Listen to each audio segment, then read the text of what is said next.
Bonjour à toutes et à tous. Bonjour.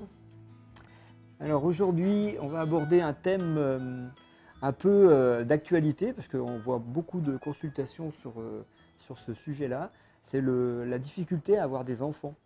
Beaucoup de couples, de femmes ou d'hommes qui veulent avoir des enfants et qui voient le temps passer sans arriver à concrétiser ce projet. Et c'est vrai qu'il y a quantité de raisons qui peuvent être derrière. Mais bon, ça serait bien d'en éplucher certaines comme ça au filtre de l'actualité et de voir que c'est quand même une difficulté croissante chez les jeunes couples. Et chez les jeunes couples allant jusqu'à plus de 40 ans. Ce sont des jeunes couples aussi parce que beaucoup de femmes qui arrivent à 38-40 ans commencent à être stressées en sentant que l'horloge biologique, comme on dit, tourne et qu'elles n'ont pas encore eu d'enfants et leur corps demande et inconsciemment ça fait un vide qui les appelle et qui les happe et il y a beaucoup de peur, de culpabilité, de phénomènes psycho-émotionnels qui se positionnent à cet âge-là et qui commencent à stresser la jeune femme. Est-ce que ça va marcher ou pas? Est-ce que c'est trop tard? Donc là, c'est déjà une première cause qui pourrait empêcher d'avoir un enfant, c'est la peur. C'est vrai que plus le temps passe et plus la culpabilité est lourde. Et c'est une zone qui est très coupable, la zone sexuelle de la procréation. Alors, il faut d'abord évoquer ce qui se passe actuellement, c'est-à-dire que la situation sur la planète et dans la vie sociale, elle n'est pas très très marrante. Et il y a beaucoup de gens qui se posent des questions par rapport au fait d'avoir des enfants. Est-ce qu'il vaut mieux ne pas en faire ou est-ce qu'il vaut mieux en faire? Et le fait de se poser cette question, ça peut être un frein. Et on vient de voir récemment, nous, des amis qui ont eu un enfant et qui disaient tant mieux qu'on ait fait un enfant parce qu'il va bien falloir faire des enfants pour que ce monde bouge et change. Donc là, ça redonne une petite note d'espoir au lieu de se dire je ne participe pas et j'arrête la vie. Eh bien, en fait, on peut dire au contraire, il faut faire des enfants parce que les enfants, c'est les porteurs du nouveau. Donc là, on pourrait dire que les différentes causes qui pourraient bloquer la fécondité d'une femme, ça peut être d'abord, comme tu le dis, psychologique, des peurs, des culpabilités ou des croyances. Alors donc, elle pourrait rester au niveau de la tête, et donc là, on a peur d'avoir mal, on a peur de souffrir comme la mère et la grand-mère, ou la grand-mère qui est morte en couche, par exemple. Et donc là, ça donne un phénomène énergétique qui va bloquer consciemment peut-être les personnes et les jeunes femmes. Mais on sait aussi que la zone de l'utérus où se nide l'œuf, elle est aussi chargée de mémoire de tout ce qu'on a vécu avant. Et les femmes nettoient justement leurs problématiques, leurs expériences douloureuses de la jeunesse, de l'enfance, de l'adolescence, etc., en stockant dans cette zone-là. Et les règles éliminent ces phénomènes non digérés. Sauf que si ces phénomènes sont trop importants, on pourrait dire que ça se stocke dans l'utérus et ça prend la place de l'œuf et du nouveau. Comme si l'ancien n'est pas nettoyé, le nouveau ne peut pas arriver. Et d'ailleurs, un des phénomènes que l'on retrouve dans le fait de stocker ou de fabriquer un bébé qui soit, entre guillemets, mort, c'est le fait de faire un fibrome, par exemple. C'est comme si c'était un bébé qu'on fabrique dans le ventre, mais qui est mort. Et on va voir souvent, en symbolique, que la personne essaie de faire vivre quelque chose de mort. Alors ça peut être par exemple, il y en a plein, mais ça peut être une fausse couche que sa mère a eue avant qu'elle-même ne vienne au monde. Et donc dans ces cas-là, la mère n'a pas fini son deuil, l'enfant qui vient après prend l'information de l'âme qui est partie trop tôt, ou peut garder l'âme sur elle. Et donc cette personne-là, cette jeune fille, cette petite fille qui arrive après la mort du précédent, va prendre une information qui va la bloquer. C'est comme si elle était déjà pleine, comblée d'une âme qui est là, mais qui n'est pas à elle, et elle ne va pas pouvoir créer son nouveau à elle.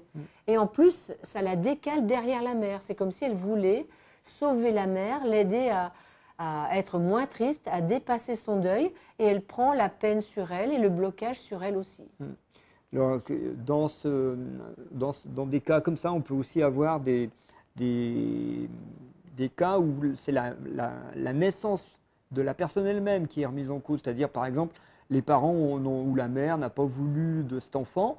Et le fait de faire un fibrome, c'est comme si on faisait reconstituer sa propre naissance. Il y a des gens qui font ça suite à des avortements.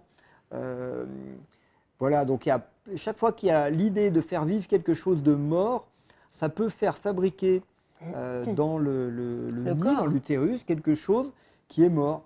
Et toute cette symbolique-là, il faut aller regarder en amont qu'est-ce qu'on veut faire vivre qui est mort. Et puis comme tu l'as dit, souvent, quand on est enfant, on voudrait modifier nos parents. Et par exemple, les petites filles voudraient bien changer leur mère. Et vouloir changer la mère, ça équivaut à être la mère de la mère.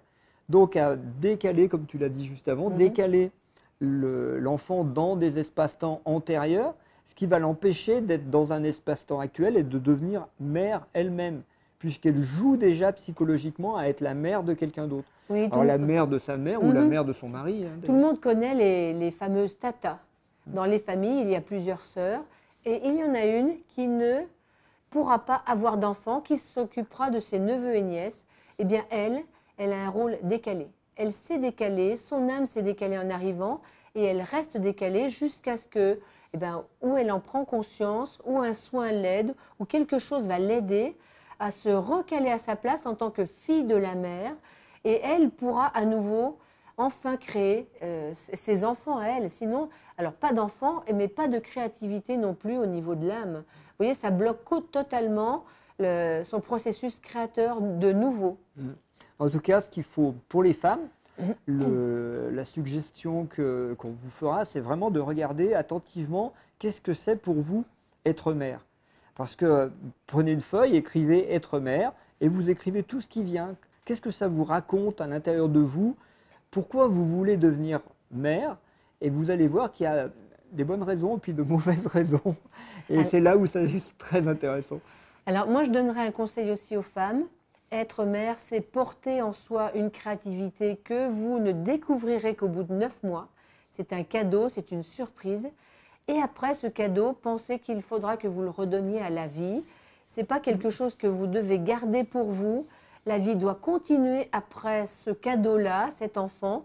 Et vous pourrez après créer d'autres enfants ou même créer une entreprise, créer quelque chose qui sera de l'ordre de la création, mais en dehors d'un enfant biologique.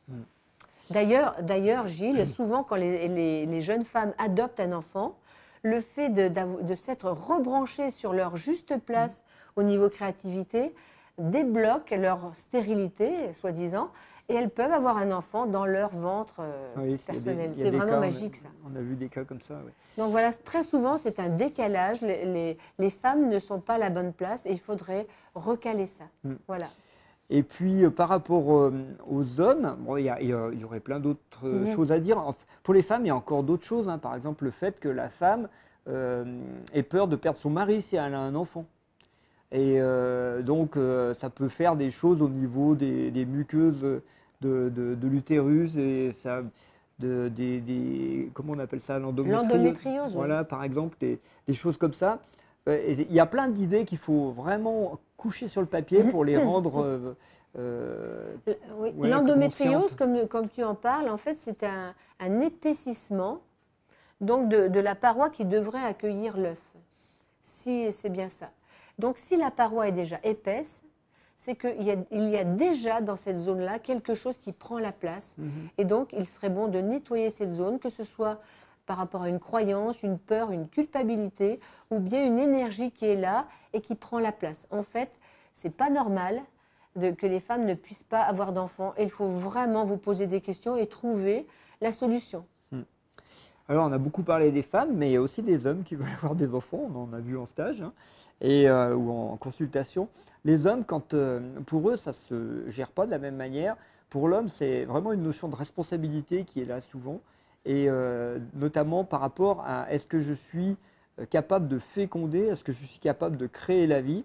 Et il y a tout un enjeu, alors que l'homme peut jouer par rapport à son père, hein, parce que il est lui-même issu de la semence de son père. Et les oppositions fils-père, elles sont très connues, comme les oppositions filles-mères. Et il y a tout un enjeu par rapport à la responsabilité. Et on va voir souvent, et c'est la tendance des nouvelles générations, que les jeunes attendent.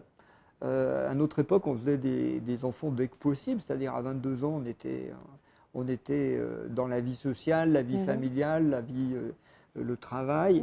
Et alors que maintenant, les jeunes arrivent à 34, 35 ans et se disent, bon, et si on y pensait? Sauf que c'est là où le stress va augmenter parce que c'est déjà un peu tard. Et puis si ça ne marche pas du premier coup, effectivement, ça va augmenter le stress et il y a un enjeu qui va se passer. Et souvent, on va voir chez les hommes, c'est parce qu'on a attendu. On a attendu en disant, ouais, on verra plus tard. Et à 40 ans, ça commence à mettre des enjeux d'âge pour l'homme qui sont embêtants, quoi.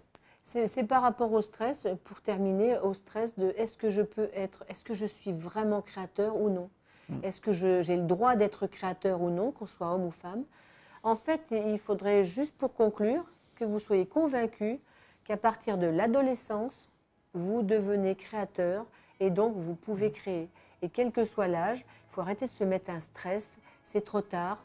Vraiment, si vous avez envie, écoutez vos envies et vivez votre vie.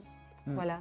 En tout cas, si vous voulez travailler sur vous, faites un enfant, ça c'est très, très efficace. Oui, et même plusieurs.